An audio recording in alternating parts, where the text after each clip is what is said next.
शिव महापुराण में पितृ मरे हुए व्यक्ति जो चला गया वो व्यक्ति तुम्हें। श्री शिवाय नमस्तुभयम मित्रों, हर हर महादेव। आप सभी का स्वागत है हमारी YouTube चैनल शिव पुराण ज्ञान में। हमारी चैनल पर श्री पंडित प्रदीप मिश्रा जी द्वारा बताए गए सभी अचूक उपाय बताए जाते हैं। सही जानकारी के लिए हमारी चैनल को अवश्य सब्सक्राइब करें। कैसे महसूस करोगे? तारकासुर के पिता बजरंगासुर, तारकासुर के पिता का नाम था बजरंगासुर। तारकासुर की मां बजरंगासुर की पत्नी बारंगी। जब बजरंगासुर मर गया, बारंगी वन में घूम रही थी, भ्रमण कर रही थी। और वारंगी जब वन में भ्रमण कर रही थी तो उसको ऐसा महसूस होता था कि कोई मेरे साथ चल रहा है। वारंगी ने ये बात अपने पुत्र तारकासुर से कही कि मुझे ऐसा लगता है कि मेरे साथ कोई चलता है, मैं अकेली बेधव्य विधवा भ्रमण करती हूं और कोई मेरे साथ है। तारकासुर ने कहा, मां आप चिंता मत करो, अब की बार तुम वन में अगर विचरण करने के लिए जाओगी, वन में अगर घूमने के लिए जाओगी तो तुम्हारा पुत्र तारकासुर तुम्हारे साथ जाएगा। वारंगी ने कहा ठीक है। वारंगी वन में फिर विचरण करने घूमने के लिए गई तो वारंगी वन में एक वृक्ष के नीचे विश्राम की अवस्था में सो गई। स्वप्न में वारंगी को बजरंगासुर नजर आया और बहुत बहुत रो रहा है, बहुत मेरी गलती। शिव महापुराण की कथा कहती है पितरों के स्वप्न का वर्णन किया गया।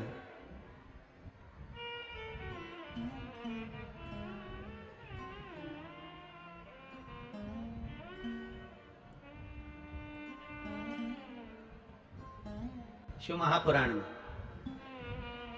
पितृ मरे हुए व्यक्ति जो चला गया वो व्यक्ति तुम्हें रोता हुआ नजर आ रहा है तो समझ लेना कि घर में कोई व्याधि, कोई तकलीफ, कोई कष्ट आने वाला है। पितृ अगर रोते दिख रहे हैं तो व्याधि कष्ट आने वाला है।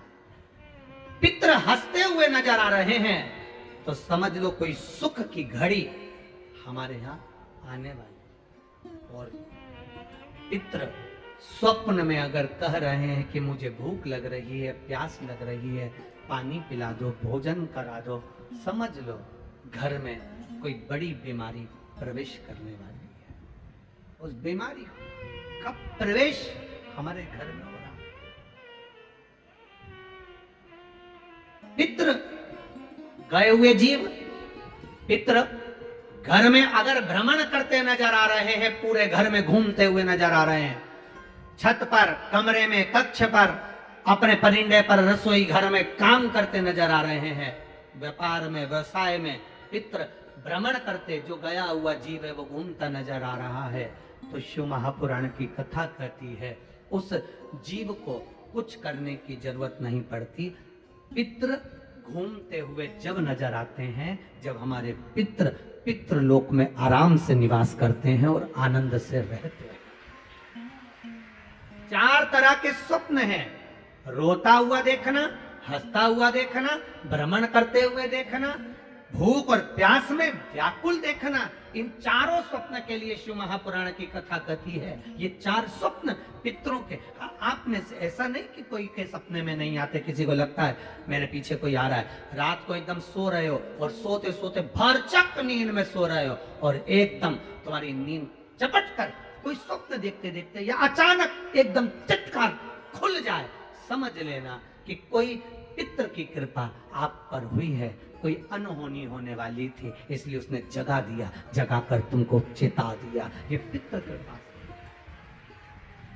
जगा कर चेता दिया उसने, ये पूर्वजों की कृपा से, पितृ कृपा से होता। शिव महापुराण की कथा कहती है, मान लो अगर ये 4 स्वप्न, जैसे बारंगी कह रही है तारकासुर से, ए पुत्र तारकासुर, मुझे ये स्वप्न नजर आ रहा है, मैंने स्वप्न में पिता को रोते हुए जाना है, मैंने तुम्हारे पितरों को रोते हुए जाना है। तारकासुर कहते हैं, मां तू चिंता मत कर, अब तो मैं पूरे जितने लोग हैं, देवलोक, असुर लोक, दानव लोक, जितने भी लोग हैं, इंद्र लोक, बैकुंठ लोक, सबको मैं जीत लूंगा, अपना बना लूंगा। मेरे पिता की अगर गति नहीं हुई तो मैं किसी देवता की गति नहीं होने दूंगा। तब असुर तारकासुर को क्रोध आ गया। तारकासुर ने चारों तरफ आक्रमण करना प्रारंभ कर दिया। इंद्रलोक अपना बना लिया, देवलोक अपना बना लिया, पितृलोक, सारे लोकों पर तारकासुर ने अपना आधिपत्य स्थापित कर लिया। सारे लोगों पर आधिपत्य अपना। अब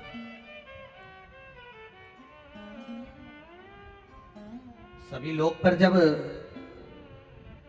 तारकासुर ने अपना आधिपत्य स्थापित कर लिया, तब आखिरी में तारकासुर एक ऋषिवर यज्ञ कर रहे थे। बारंगी के कहने पर तारकासुर उस ऋषि के पास चले।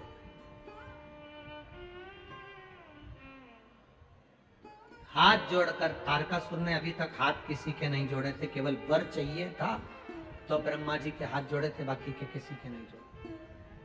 आखिरी में हाथ जोड़कर ऋषिवर से कहा, बारंगी ने, मेरा पति मुक्ति नहीं हुई, मुक्ति नहीं, तो कहा, ऋषिवर बोले कि एक काम करो कि पितरों के निमित्तार्थ भोजन की व्यवस्था किसी दीन को, किसी गरीब को, किसी दुखी को, किसी ब्राह्मण जनादि को कर।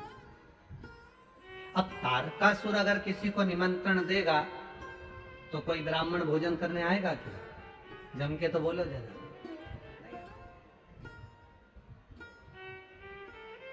कहीं का डाकू जैसा स्वभाव वाला व्यक्ति किसी को खाना खाने बुला ले, ए महाराज, कल हमारे दादाजी मर गए थे, उनका भोजन है, सीधी तरीके से आ जाना। अब पंडित जी तो आधे तो बेचारे ऊपर से नीचे तक गीले हो गए, क्या भोजन करने जाए? जब डरा कर बुलाया जाए, ए महाराज,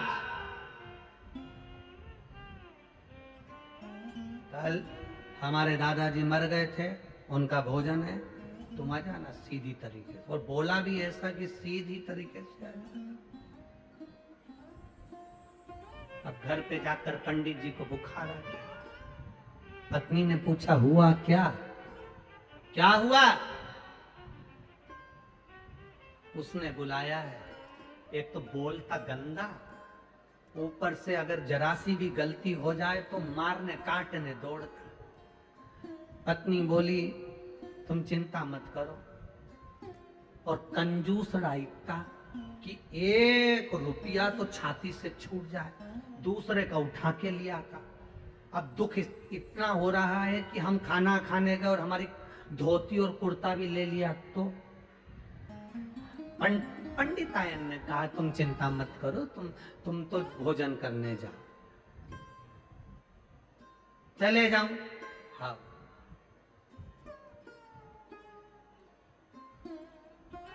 पक्का? पक्का। तू तेरी साड़ी तैयार रखना, मेरा भरोसा नहीं। पता नहीं, बोली फालतू की बात करते हो, दोनों बच्चों को ले जाओ। 2 से क्या होगा, तो 6 ही ले जाओ। उसने कहा 6 ही बच्चों को ले जाता हूं। उसको गुस्सा आएगा तो 7 में विभाजित हो जाएगा। 6 बच्चे गए, पंडित जी गए, भोजन करा। वो जो स्वभाव का था, गुस्से वाला, कंजूसड़ा, वो तो कहीं गया था, पत्नी को बोल कर गया था कि भोजन करा देना और दक्षिणा दे देना, और सुनो, ज्यादा तो पंडित जी खाएंगे नहीं क्योंकि मैं डरा के आया हूं। पत्नी ने कहा, तुम चिंता मत करो, मैं भोजन करा दूंगी। पंडित जी आए। पंडित जी ने भोजन करना प्रारंभ करा। पंडित जी बिल्कुल नहीं खाए क्योंकि उनको तो डर इतना था। पर बच्चों को क्या डर था? वो तो जितना घर में बना था सब निपटा गए। बच्चों को क्या डर? दक्षिणा दी। पंडित जी ने पूछा, सेठ जी नहीं दिख रहे हैं? आते होंगे। पंडित जी ने सोचा वो आए उससे पहले अपन चले जाएं तो अच्छा है, नहीं तो ऊपर जाना पड़ सकता है। बच्चों ने इतना खाया है। बच्चे इतने समझदार थे, उन्होंने अपनी मम्मी के लिए भी पूरन पोली, मालपुआ, पूड़ी सब जेब में भर ली थी। सेठ जी आ गए, बहुत गुस्सेला था। आते से पूछा, पंडित जी खा गए? आओ ला रोटी ला मेरे लिए। पत्नी बोली, कुछ नहीं बचा। कहां गया? वो पंडित तो कम खाता में डरा के आया था। उसने तो बेचारे ने डर के मारे पसीना बह रहा था, 2 रोटी खाई, और उसके साथ में 6 आए थे, पूरा खा गए। इतने में पति तो उड़ देखा ना पूर, उठाई बंदूक, पंडित के घर दौड़ा। पति ने जाकर कहा पत्नी से, बहुत गंदा आदमी आता होगा। पत्नी बोली, तुम टेंशन मत लो, तुम तो खा के आ गए ना, पलंग पे सो, चादर ओढ़ो, बाकी के में निपट लूंगी, तुम सो। आते से इसने, पंडित पंडित, जो दरवाजा बजाया। पत्नी रोती हुई बाहर आई, आग लग जा, ना जाने मेरे पति को क्या खिलाया था, खा के मर गया, खाते से ही मर गया। तेरे यहीं से खा के आया था। और पत्नी ने उसके कपड़े पकड़े, उसको थाने ले जाने लगी। इतने में उसने तुरंत कहा, जी जी तेरे हाथ जोड़ो, जेब में से कमाई करके लाया था 50,000 रुपए, ये रख ले, किसी से मत कहना, मेरे पाँव पड़ो तो किसी से मत कहना। इतने में पत्नी रोती, चले जा मेरे घर से। उसने बंदूक जेब में रखी, चुपचाप अपने घर चले गया। पत्नी ने अपने पति से कहा, उठ जा, उठ जा। इसीलिए हमारे नियम में पंडित जी से पंडिताइन बहुत तेज होती है।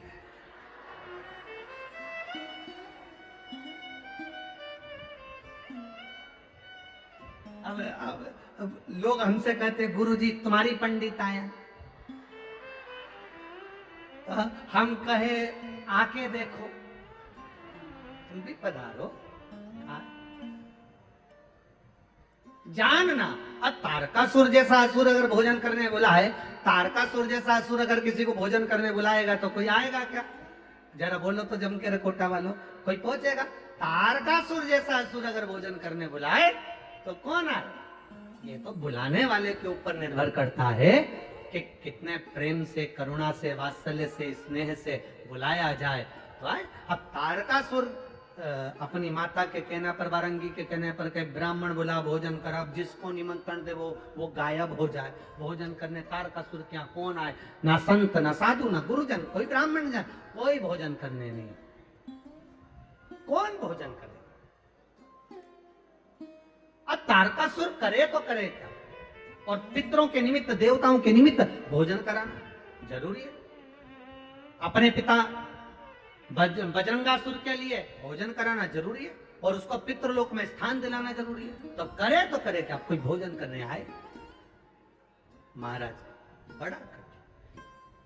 शिव महापुराण की कथा में अपन सुनेंगे, बजरंगासुर के उस भोजन का क्रम भी श्रवण करेंगे। इधर चरित्र आता है, बिंदुक नाम का ब्राह्मण भी जैसे जल में डूब कर मर जाता है तो उसकी गति नहीं होती, तो उसकी पत्नी चंचुला देवी कथा श्रवण कर अपने पति को मोक्ष प्रदान कर देती है।